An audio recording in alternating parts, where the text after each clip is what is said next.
Olá pessoal, sejam muito bem-vindos ao CompactCast, seu podcast compacto que descomplica o mundo financeiro. Meu nome é Fernando Franklin e hoje eu quero falar do fato histórico da celebração do acordo de paz entre Hamas e Israel. Mas por que eu quero falar disso? Porque isso impactou no mercado financeiro. Como? Então vamos lá, vamos por partes, né?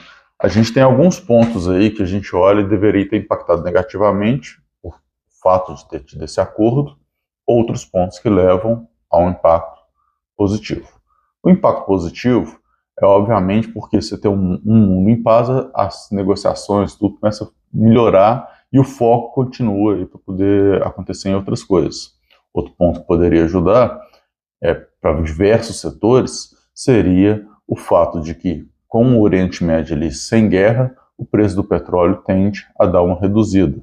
Porém, né, para o lado de quem é do setor de petróleo, por exemplo, quem é acionista aí da Petrobras, né, seria ruim nesse sentido. Né? O acionista, o preço do petróleo mais alto significa rentabilidades mais altas. Só que o que a gente tem que pensar, principalmente quando está o preço mais alto, não por conta daquela empresa, né, sim por conta do cenário global aí que está reduzindo a oferta. Mas a gente teve novas sanções aí em relação ao petróleo russo, e aí isso deu uma equilibrada e não atrapalhou a Petrobras. Mas o que é o ponto, efetivamente? Essa celebração de paz, que aí a gente tem, por exemplo, o Trump alegando que ele é o grande responsável, né, que mesmo antes dele assumir, ele conseguiu esse tratado de paz, né? E, obviamente, o Biden até foi perguntado para um jornalista e ficou meio tipo assim, não é possível que vocês estão perguntando isso. E aí vai ter, tentando todo mundo ser o dono do pai desse acordo, né? Mas o ponto é, ter um acordo desse tamanho é fundamental para que as coisas continuem a evoluir. A gente sabe que existe uma necessidade muito grande dos mercados reduzirem suas inflações. E a guerra, ela causa inflação no mundo inteiro. Como os Estados Unidos ajudam lá Israel de alguma forma, né, então ter essa guerra em andamento aumenta o lado inflacionário lá dos Estados Unidos. Que obviamente isso acaba funcionando PIB, essas coisas, né, por um lado, já que a indústria militar americana é muito forte, e aí começa a impulsionar a economia toda, uma engrenagem conjunta, né? Então se o setor militar está avançando, a gente vai ter um retorno disso aí em outros setores que vai gerando a economia como um todo, né? Talvez não seja a melhor forma de fazer a economia gerar, mas isso é uma outra história.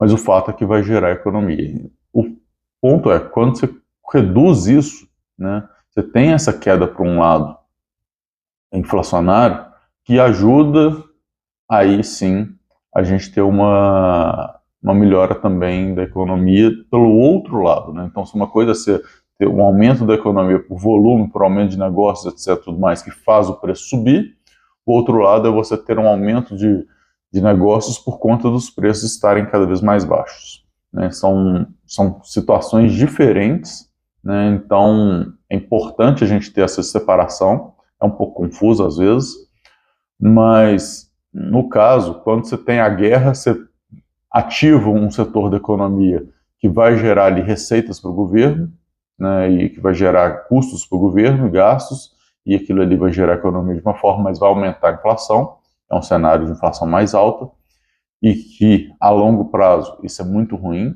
né, o Brasil sabe disso como ninguém, e quando você reduz essa guerra, você começa a reduzir esse pedaço, começa a reduzir a inflação, dando mais estabilidade para a economia, permite taxas de juros mais baixas. Com as taxas de juros mais baixas, as bolsas começam a ficar mais atrativas, o mercado externo começa a ficar mais atrativo. E aí, por consequência, aqui no Brasil, né, já que se a taxa de juros nos Estados Unidos começa a ter mais possibilidade de queda, aqui no Brasil a gente também começa a ter uma margem maior, já que a nossa diferença de taxa do Brasil para os Estados Unidos fica menor, então a pressão fica um pouco menor, já que vai entrar mais dinheiro estrangeiro aqui no Brasil, porque o custo versus retorno do Brasil começa a ficar interessante. E aí te dá uma margem para poder tentar reduzir um pouco isso. Então, com certeza, esse é um fator, né, que vai entrar no próximo Copom, na próxima reunião do Copom, mas não sei se vai ser suficiente para poder mudar a direção do Copom ainda. Tem muito mais coisa que é necessário. Uma coisa que estava tentando ajudar, e aí também pode ser que entre no radar do Copom, era a questão do monitoramento das transações acima de R$ 5.000 em instituições de pagamento, instituições de pagamento, né, que são as IPs, e não banco, porque banco já é monitorado dessa forma. Mas quando cai e a Receita tinha uma expectativa de aumentar em 10% a arrecadação por conta de pegar vários sonegadores nesse sentido, né? E às vezes o sonegador tem de duas formas, né? Tanto aquele que está querendo sonegar e tanto aquele que não sabe e está sonegando sem saber que está sonegando. Mas isso é uma outra história que a gente já falou no vídeo anterior.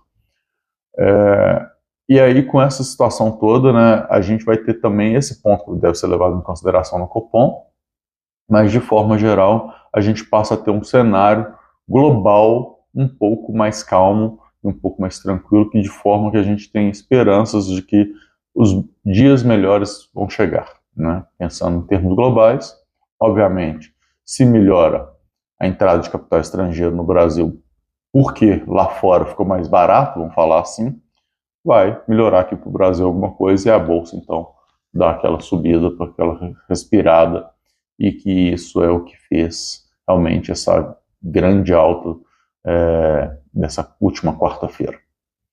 Mas era isso que eu queria trazer para vocês. Não significa que essa alta vai se perdurar.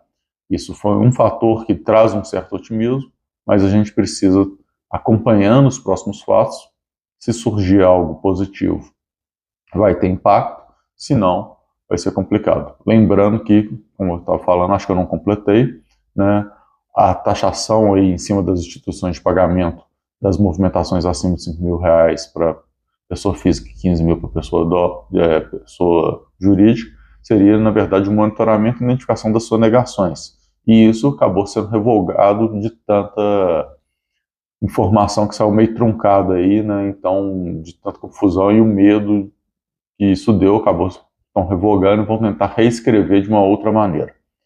Mas era isso que eu tinha para trazer para vocês, e a gente vai ter que aguardar os próximos passos e ver o que vai acontecer. Muito obrigado e até a próxima. Tchau, tchau.